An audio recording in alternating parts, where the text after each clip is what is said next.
All right, good morning and welcome to the beautiful municipal district of Bighorn.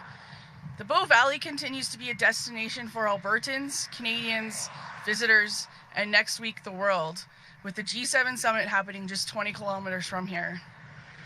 The remarkable landscape is also a critical migratory corridor for a wide range of wildlife. The dual destination of both animals and people is why this wildlife overpass is so vital to wildlife connectivity in this region. It was designed to reduce vehicle-wildlife collisions and connect wildlife across the Trans-Canada Highway. It's a privilege to be here today to celebrate its completion and to recognize its dedication to former Premier Peter Lougheed.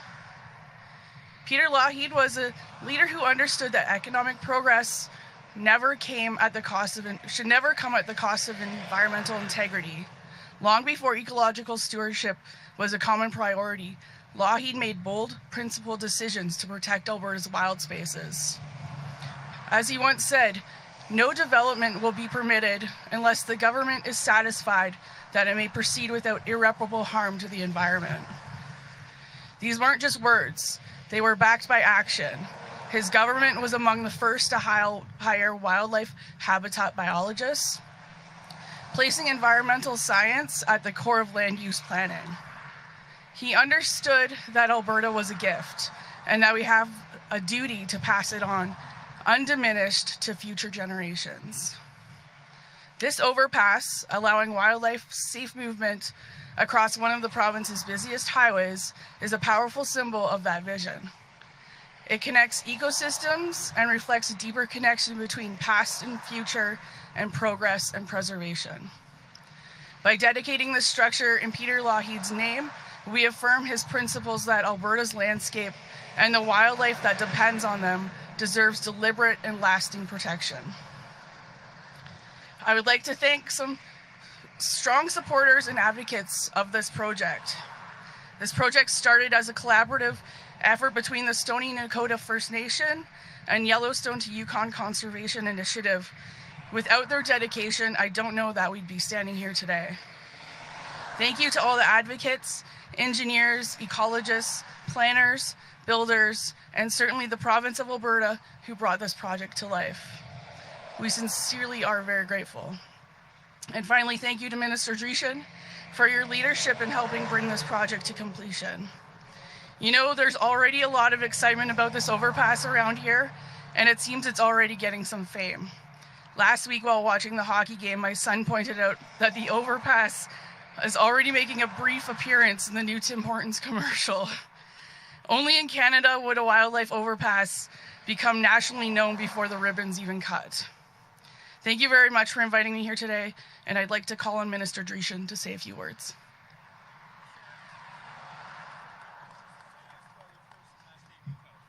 Yeah, for sure. My name is Lisa Rosevold, Lisa Rosvold, and I am the Reeve of the MD of Bighorn.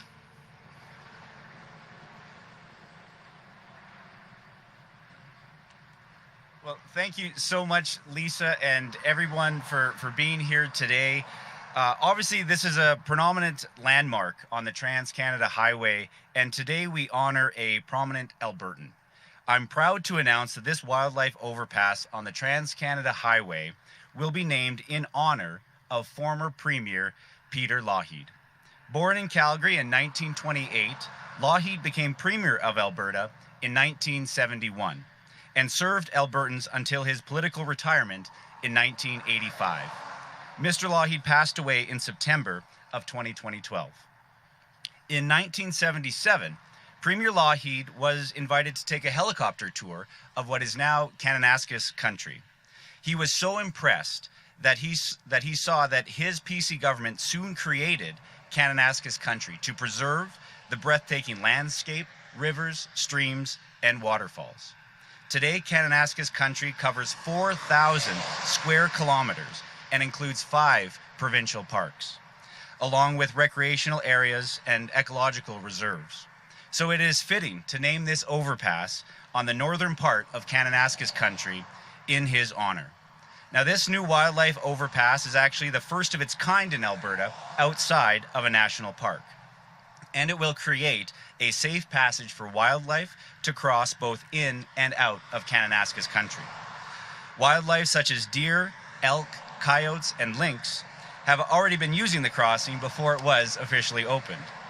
Now, animal vehicle collisions are a significant driver safety concern, and they account for about 60% of reported collisions on rural highways. Now, province-wide, wildlife collisions cost about $300,000 a day in direct and indirect costs from property damage, health care, and highway cleanup. Now, along this stretch of the Trans-Canada Highway, there have been an average of about 60 collisions per year.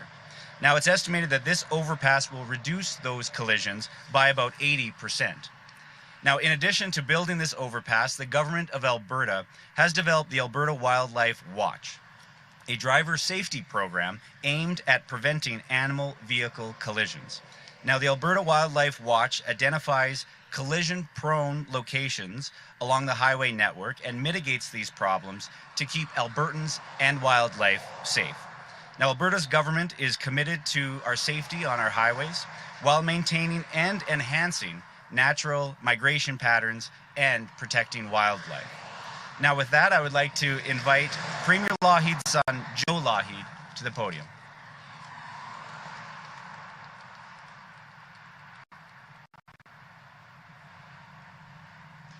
Well, thanks very much, Minister, and I'd like to thank you and Premier Smith for this very kind gesture to name this overpass after my father. I'm here with my daughter Cleo, our daughter Cleo, and it's just an honor, so thank you. Thank you so much. Our family has been coming through the Bow Valley for a very long time.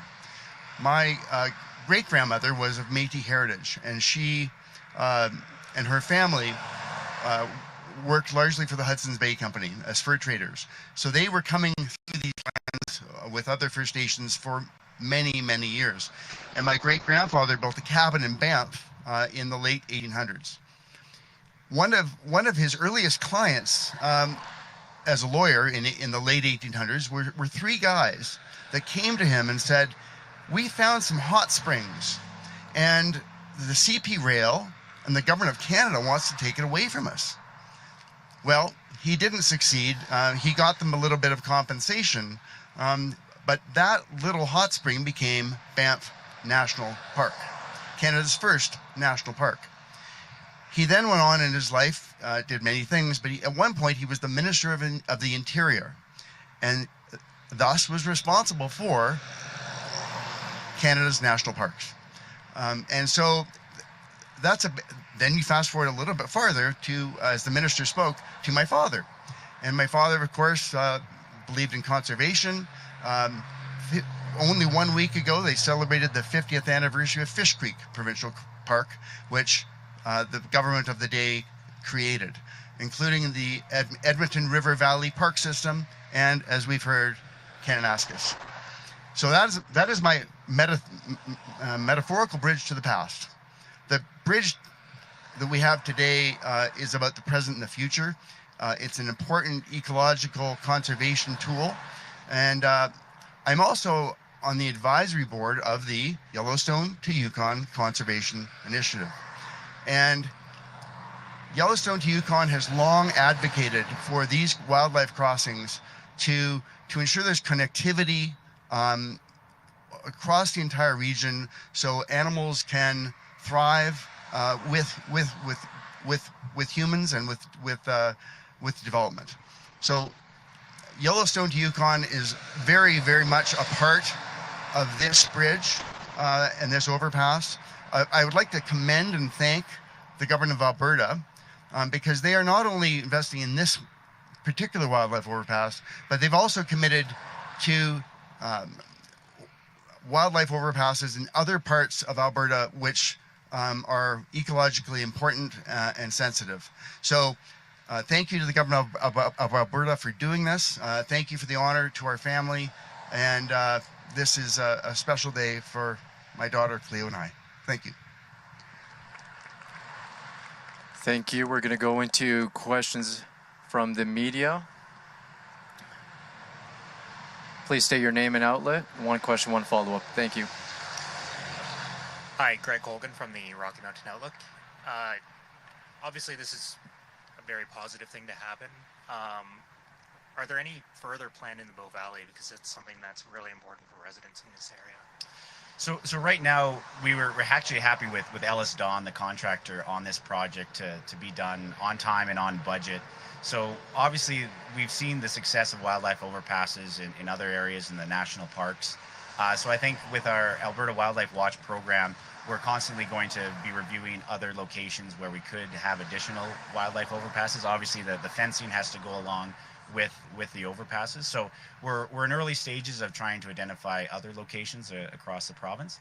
But just overall, happy to see the completion of this. And then obviously, it's just been a tremendous honor for myself to actually dedicate this to Peter Lougheed and just the incredible statesman that he was and the incredible work that he did and the lasting legacy that he had for all Albertans. And obviously there's a wildlife fence going up from the Banff East Park gates to throughout Canmore. Is there any consideration right now of having some type of underpass in that area just to help wildlife movement? So not that I've seen to date, but like I said, obviously we're looking at any crossing or any location where we would justify having this type of provincial investment to obviously keep Albertans safe on the roads, but also to keep wildlife safe as well. And what factors Excellent, are thank you. looking We're going to at? go into questions from the operator. Please state your name and outlet. Carly Robinson from City News. Hi there. I have an off-topic question for Edmonton here. Police shared some data today about street racing and speeding, saying speeding is up this year in line with when photo radar was lifted. What message do you have to those who are still driving above the speed limit without photo radar? Well, I'd encourage all drivers, even here on the Trans-Canada Highway, to obviously go the speed limit. When it comes to enforcement, the only way to stop someone who is speeding on Alberta's highways is through traditional enforcement. And I obviously commend the police officers who do take the risk to go out and do highway patrols to be able to pull over speeders and make sure that they're obviously going the speed limit to make sure that everyone's is able to go home safe at the end of the day. Follow up. Yeah, and what resources are being offered to municipalities and police forces specifically this summer? I know there's some long-term talk about mitigating speeding on roads, but what is happening this summer without photo radar to help police and municipalities deal with speeding? So in Budget 25, in the budget this year, there's actually $13 million that the province has contributed for the re-engineering and the redesigning of certain unsafe intersections. So obviously speed is a contributing factor to many accidents, but there's numerous other factors that go into accidents, and whether that's blind spots, curvatures in the roads, lack of turning lanes. So that type of redesigning and re-engineering of intersections is something that we're committing engineering dollars towards, and municipalities can obviously apply for those engineering funds from the province of Alberta to make sure that we can have safer roads and safer intersections all across the province. Thank you, everyone. That concludes the announcement. We're now going to move over to the Lougheed sign to take off the tarp. Great. Thank you.